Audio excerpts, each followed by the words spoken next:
Well, let's get started with a little teachable or teacher's bull moment. Now, by now, of course, everyone is aware that Donald J. Trump has been officially impeached. And, he's only the third president to hold such a title. But that's not what this segment is really about. So, whatever happens, happens.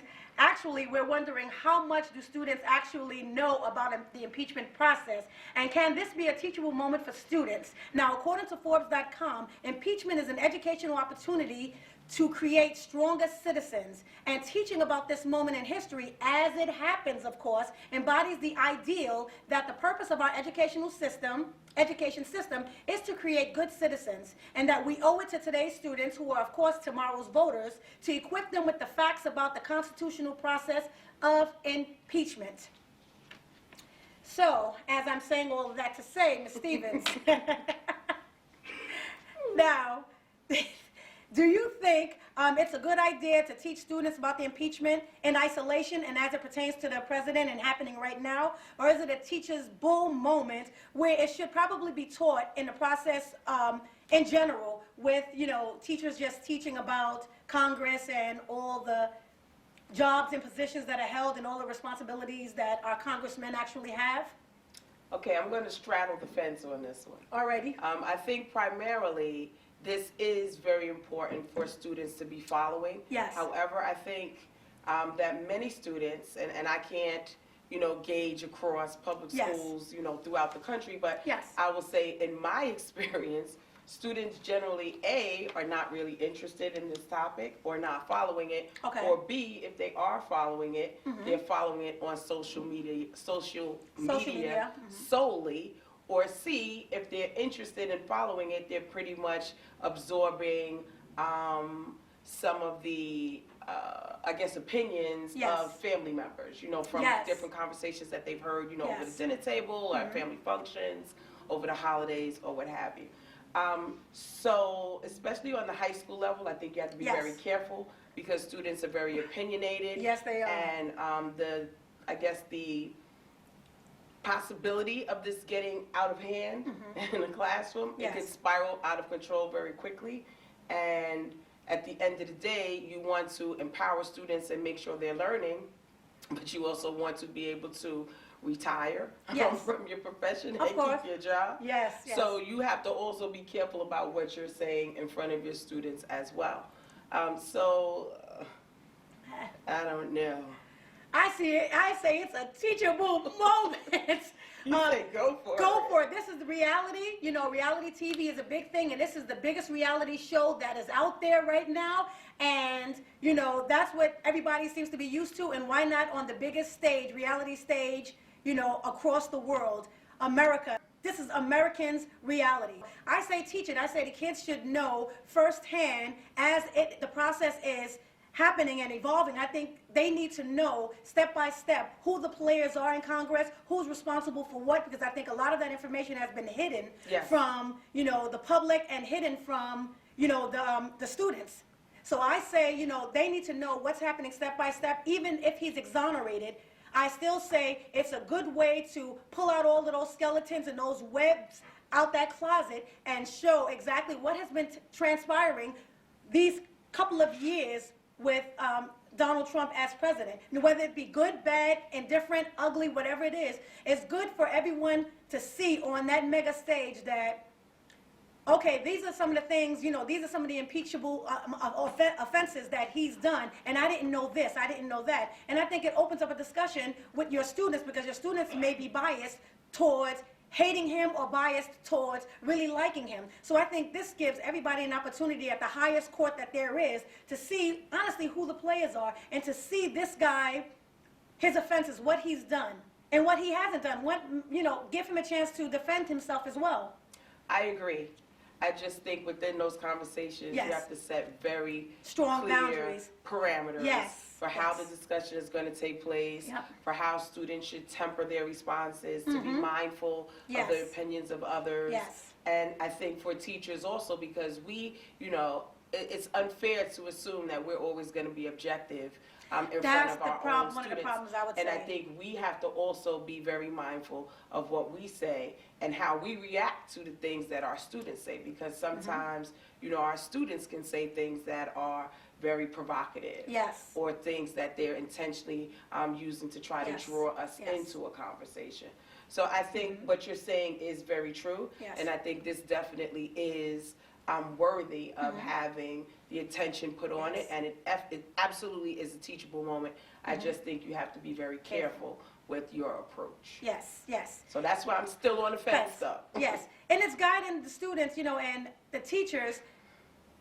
Sometimes I guess, you know, that's a valid point you're saying, Ms. Stevens, because if you support Trump and you love Trump, you teaching your students, you're going to teach your students towards your opinion. You're going to teach them, you know, and even if they're watching it on CNN or they're watching it as it, you know, implodes and as it happens, when you come into the classroom, you know, the teacher is the adult there, so she's going to give her biased opinions as to what was seen, and if a student does have an explanation as to, you know, what he thought happens, or, well, I didn't know he didn't give his taxes, or I didn't know he didn't do this, or I didn't know that he did X, Y, and Z, and a teacher can easily, you know, skew that conversation towards, well, no, he did that because, you know, it was important that he did that because as the president. So I guess that is a valid point as well. You have to be very careful with how much information, you know, the teacher is giving out to the students as well, and how, you know, fair is she going to be in her conversations. Yeah, So, you have to be more of a facilitator than a participant. Exactly, and when things get out of hand, then you have to know when to shut it down. Quickly. Yes. So, how can schools use the Trump impeachment as a teachable moment? Now, according to the readers of New York Times, and hopefully some of them are teachers, here are 7 ideas to help you get started. And Ms. Stevens is going to give you those 7. Okay, so here we go. Number 1, understand the impeachment process. Weigh the evidence by reading primary and secondary sources is 2. Stay up to date with weekly or daily check-ins, 3. Look back at the history of impeachment. Practice media literacy. Connect impeachment to your curriculum, that was 4, 5, and 6. Number 7, why teaching this matters even if it seems risky. Quick point, Ms. Stevens just said it, you know, being careful with what you teach and how much, you know, you're letting the kids get out of hand with. Okay, this is Teacher Unplugged's recommendations, because we can't let you just leave with, you know, somebody else's. We have to give our input as well. Have mock impeachment trials in your classroom for maybe minor offenses, you know, in your classroom, you know, just smaller things. Yeah. Just to teach, at least to teach the vocabulary word impeachment and how it's used in our government.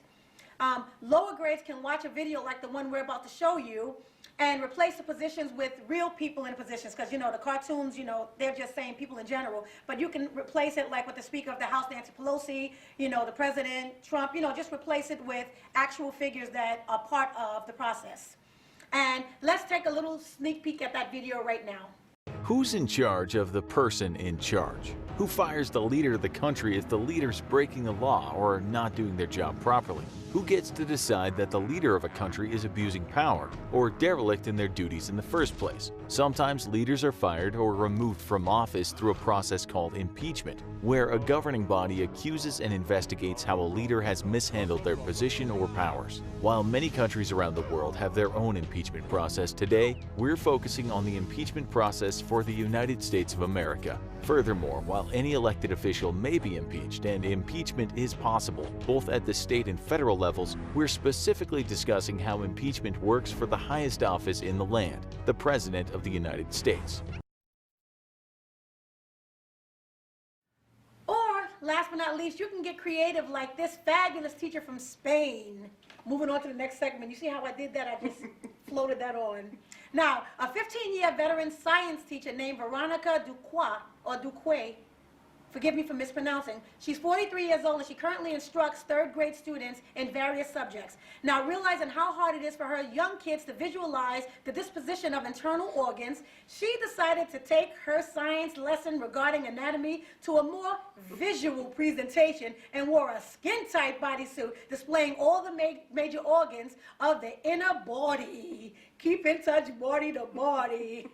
Now, she hopes that this risque rubric proves to others how resourceful and enthusiastic teachers, are in molding young minds. Now, she says, I'd like society to stop considering teachers to be lazy, bureaucratic public servants. And we certainly are not. Now, Ms. Stevens, is this a teachable or teacher's bull moment? And how far would you go to motivate and inspire your students? I think it's definitely a teachable moment, and Yes. kudos to her. Yes. I don't know that would work at the high school level. I wouldn't suggest that skin-tight bodysuit. I'm in a high school science class, well, maybe Yes. so, I don't know. At the very least, you'd have your students' attention, that's for sure. Yes. But I think teachers do have a responsibility to try to keep motivating their students, and it's hard because, there's a lot of competition for your students' attention. So, Yes. So kudos to her. As I drink this hot chocolate, I say it's a teachable moment. She's 43. She teaches young kids. Now, I think it would be a difference, like Ms. Stevens says, if it was a middle or high school students, because, that bodysuit on a third grader, 10 years old, they're not thinking the same thing that a high school student would probably be thinking, looking at the inner works of the body, So I think it's very innovative, and it's something that I would do. If I didn't have this pudgy exterior, you can bet your bottom dollar that Miss Montgomery would be in a tight suit for my first graders. However, because of the pudgy exterior that I am currently displaying, for the new year, and things will get better as time goes on within the year, Miss Montgomery always comes up with her own little situation, to help inspire her students to be their best and to learn about the inner workings of the body. So here it is, felt, for the lungs. Esophagus, the trachea, esophagus, the small intestines, large intestines, Very cute. the liver, the stomach, and of course, boom, boom, boom, boom, boom, boom, boom, boom, boom, boom, boom, boom, the heart. So this is a cute, innovative Very way, cute, where I can yes. hide some of my pudginess, and I can still inspire my students to be their Yes, best and learn about lovely. the inner body. Lovely. Love those elementary school teachers. We always come up with some shaboing boing, you right? do. Yes, you do. So I hope you guys like that. I got it off of Amazon, and I hate to keep giving them money because billions and billions enough. But I got it off of Amazon. It was like $20, and it's well worth it, to inspire your children.